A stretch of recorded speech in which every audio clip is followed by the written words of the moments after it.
नमस्कार, नम्रताज रेसिपीमध्ये आपले खूप खूप स्वागत. सध्या आंब्याचा सीझन सुरू झाला आहे, तेव्हा आंब्यापासून आपण प्रकारचे पदार्थ बनवतच असतो. त्यापैकी एक म्हणजे आंब्याचा केक.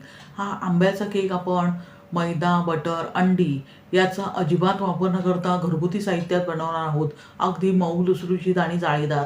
तेव्हा व्हिडिओ पूर्णपणे पहा. आणि सर्वात महत्त्वाचे म्हणजे बॅटर आपण मिक्सरमध्ये बनवणार आहोत, त्यामुळे फेटायचे जे कष्ट लागतात तेही लागणार नाहीत. तेव्हा व्हिडिओ पूर्णपणे चला तर मग जास्त वेळ न घालवता आता आपण रेसिपीला सुरुवात करूया. तर एगलेस मँगो केक बनवण्यासाठी प्रथम आपण मिक्सरच्या भांड्यात 1 वाटी बारीक रवा घालूया. त्याचबरोबर अर्धी वाटी अनस्वीटन मिल्क पावडर घालूया.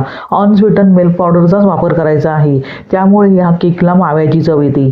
आता केकमध्ये व्यवस्थितपणे जाळी सुटावी यासाठी इथे चमचाभर बेकिंग पावडर, त्याचबरोबर पाव चमचा बेकिंग सोडा वापरत आहे. तुम्ही तुमच्या आवडीनुसार हे कमी जास्त करू शकता. त्यानंतर चिमूटभर आपण मीठ घालूया आणि मिक्सरच्या भांड्याचे झाकण लावून मिक्सर चालू बंद करत अगदी व्यवस्थितपणे फिरवून घेऊया.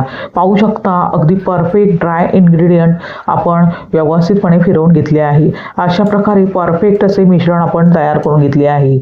आता त्यात आपण 2 आंब्याचा गर घालूया. इथे मी मीडियम साईजचे आंबे, त्यामध्ये गर काढून अर्धी वाटी साखर घातली होती, कारण आंबे थोडेसे कमी गोड होते. साखरेचे प्रमाण तुम्ही तुमच्या आवडीनुसार कमी जास्त करू शकता. इथे मी एक्स्ट्रा अजिबात साखर वापरणार नाही. जे आंब्याच्या रसामध्ये जेवढी साखर घातली आहे त्यामध्येच केक बनवून तयार करणार आहे. आता आंब्याचा गर आपण ह्या मिश्रणात घातल्यावर लगेचच 1 वाटी रूम टेम्परेचर असलेले दूध घालूया आणि अशा प्रकारे चमचा आणि मिश्रण व्यवस्थितपणे एकजीव करून घेऊया.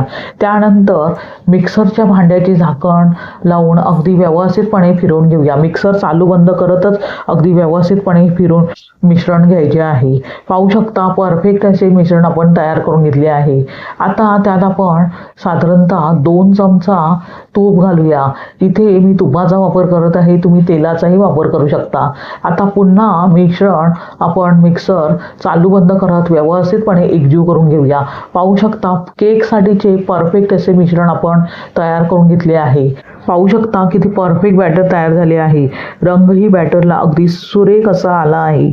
आता लगेचच आपण हे बॅटर केक टिनमध्ये काढून घेऊया. त्यासाठी आधीच मी केक टिनला तुपाने ग्रेस करून नंतर डस्टिंग करून घेतले आहे. आता हे बॅटर त्यामध्ये घालून घेऊया. त्यानंतर त्यातील एअर बबल पूर्णपणे निघून जाण्यासाठी अशा प्रकारे टॅप करून घेऊया.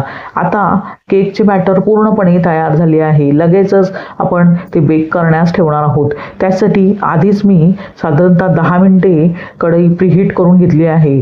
आता कढईवरील झाकण काढून घेतल्यावर लगेचच आपण जे केक टिनचे भांडे व्यवस्थितपणे टॅप करून घेतले आहे ते हात सांभाळून त्यामध्ये ठेवूया. त्यानंतर कढईवर झाकण ठेवून गॅस मंद करूनच आपण हा केक साधारणतः 50 मिनिटे व्यवस्थितपणे बेक करून घेऊया. 50 मिनिटानंतर भांड्यावरील झाकण काढून पाहू शकता किती परफेक्ट असा केक तयार झाला आहे. रंगही किती सुरेख असा आला आहे.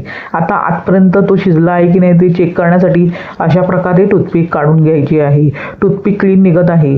आता गॅस बंद करूया आणि लगेचच हा केक टिन आपण कढईमधून बाहेर काढून घेऊया.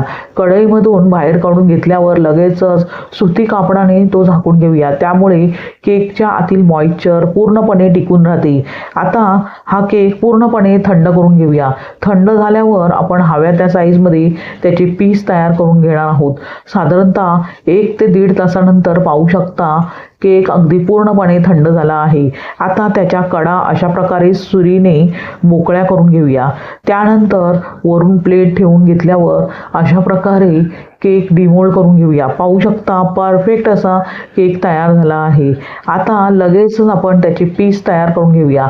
तुम्ही हव्या त्या साईजमध्ये केकचे पीस तयार करून घेऊ शकता. इथे मी मीडियम साईजचे पीस तयार करून घेत आहे. पाहू शकता किती परफेक्ट केकला जाळी सुटली आहे.